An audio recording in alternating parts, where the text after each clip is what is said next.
Herkese merhaba. Mrs. Konay Online kanalıma hepiniz hoş geldiniz. Bugün sizlere onaylanmış bir e-twinning projeme nasıl partner ekleyeceğimi anlatacağım. Püf noktalarından bahsedeceğim.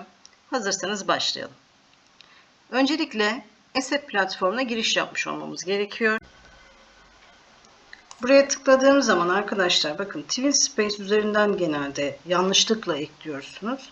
Son güncel haliyle ESEP profilinde bir projemize TwinSpace üzerinden partner eklemiyoruz.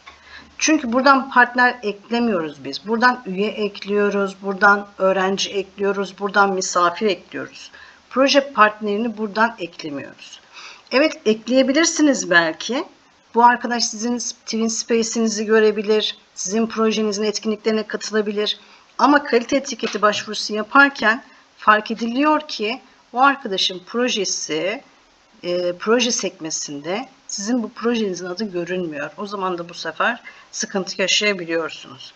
O yüzden partnerimizi TwinSpace'ten değil, adımın üzerindeki profilim sekmesine gidiyorum.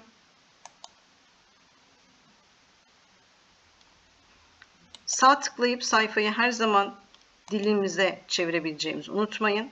Hemen sağ tıkladım ve dilime çevirdim Türkçe'ye. Burada projelerimi göreceğim. Altta 3 başlık halinde yan yana sıralanmış. Projeler sekmesine gidiyorum. Projeler sekmesine gittiğimde hangi projeme üye ekleyeceksem onun adına tıklamam gerekiyor. Ben eski bir projemi kullanacağım bu video için. Hemen onun adına tıkladım. Biraz aşağı indiğimde üyeler sekmesini göreceğim. Üyelere tıkladım ve üyeyi davet et seçeneği var burada. Üyeyi davet et dediğim zaman bakın burada bir arama bölümü açılıyor. Bu arama bölümüne isterseniz davet edeceğiniz kişinin adını yazabilirsiniz. Ya da aşağıya doğru bu şekilde inerek aramanızı gerçekleştirebilirsiniz.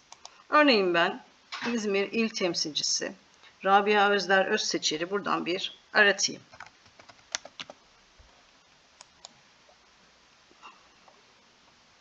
Bakın hemen Rabia hocamın ismi benim karşıma çıktı. Ben buradaki kutucuğu işaretleyerek isterseniz buradan, isterseniz buradan artık hocamın kendisini projeme partner olarak davet edebilirim. Buna bastığım anda Rabia hocama bir bildirim gidecek. Fatma Konay sizi projenize davet etmek istiyor diye. O da kabul ettiği zaman Rabia hocam artık benim proje partnerim olacak. Dilerseniz bu şekilde aratarak, dilerseniz de kişi listenizden bakarak buna sonlandırabilirsiniz. Eğer Rabia hocam benim listemde çıkmasaydı, benim listemde görünmeseydi, o zaman ne yapmam gerekirdi? O zaman ilk yapmam gereken şey Rabia hocamla ben daha önce birbirimize iletişim isteği göndermiş miyiz ona bakmam gerekirdi.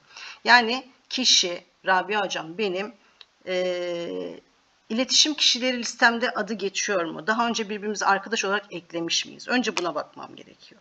Eklemediysek bir an önce birbirimizi arkadaş olarak eklememiz gerekiyor proje daveti gönderebilmem için. İkincisi, Rabia hocamın profilinde, ben şimdi kendi profilim üzerinden göstereyim size. Öğretmen mi yazıyor? Yoksa eğitim yöneticisi mi yazıyor? Yoksa okul psikoloğu mu yazıyor? Burada öğretmen olmadığı sürece hiçbir arkadaşımızı projeye davet edemiyoruz. Bu çok önemli. Bazen çünkü sorular geliyor böyle. İrtibat kişisi listemde olmasına rağmen öğretmen arkadaşımı davet edemiyorum diye. Öğretmenin rolü çok önemli. Peki istek gönderdiğimiz kişi bunu nereden değiştirebilir? Bakın şurada kuruluşlar yazıyor. Bu kuruluşlara geldiğiniz zaman okulunuz yani bu. Buradan rolü düzenle diyorsunuz. Rolü düzenle dedikten sonra bakın rol olarak bir pencere açılmış zaten burada. Ben de öğretmen görünüyor. Ama aşağıdakilerden bir tanesi de yanlışlıkla da olsa arkadaşımız işaretlemiş olabilir. Bu şekilde farklı bir rol görünebilir. Öncelikle bunu kontrol etmeniz lazım. Eğer partner olarak ekleyemiyorsanız. İkincisi, karşıda davet etmek istediğiniz kişinin Okulu onaylı mı? Yani şurada e-twinning onaylı görünüyor mu? Yoksa görünmüyor mu? İkinci olarak buna dikkat ediyoruz. Üçüncü olarak pardon. Bir neydi? Öğretmenimiz benim iletişim listemde mi? 2. Öğretmen rolü olarak mı kayıtlı? 3. Okulu e-twinning onaylı mı? Bir de öğretmen olarak kayıtlı olsa bile e-twinning onaylı da olması gerektiğini unutmayalım. Ve son olarak bir püf nokta daha söyleyeceğim. O da yine profilim sekmesinde eklemek istediğiniz kişi profil düzenle seçeneğinden biraz aşağılara doğru inerek bakın burada e-twinning projesi için kullanılabilir yazan bir tik atılmış bölüm var. Tam Türkçe olmamış bu çevirdiğimiz için ancak e-twinning projesi için uygundur diye düşünelim burayı. Burada tik olmadığı zaman eklemek istediğiniz kişiyi ekleyemezsiniz. O yüzden partnerinizin, yeni ekleyeceğiniz partnerinizin buradaki tik işaretinin de işaretlenmiş olması gerekiyor. İşaretlenmiş olmaması demek sizin yeni projeler için müsait olmadığınızı gösterecektir diye yazılmış bir bilgi var zaten burada. Yani karşı tarafta ben müsait değilim demiş oluyor bu tik olmadığı sürece. Tüm bu kontrolleri yaptıktan sonra karşı tarafta eğer tik atacaksa değişiklikleri kaydet demesi gerekiyor. Unutmayın ESEP direkt kayıt yapmıyor. Mutlaka her yaptığınız değişiklikten sonra kayıt etmeniz gerekmektedir.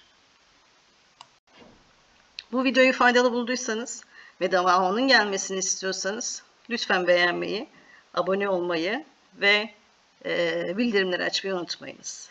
Hepinize iyi günler diliyorum.